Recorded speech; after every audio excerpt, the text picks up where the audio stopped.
দেখতে এসেছো তাদেরকে জানাই অনেক অনেক ভালোবাসা।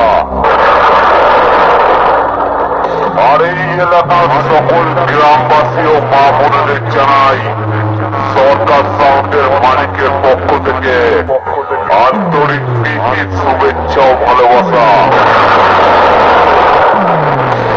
আর এই কমিটির ছেলেদের জানাই অনেক অনেক ভালোবাসা। কমিটির ছেলেরা খুবই ভালো, সরকার সাউন্ডের সঙ্গে অনেক ভালো ব্যবহার করেছে। তাই সকলের আশীর্বাদ ও ভালোবাসা বুকে নিয়ে সরকার সাউন্ড এবার সাউন্ড চেক করবে।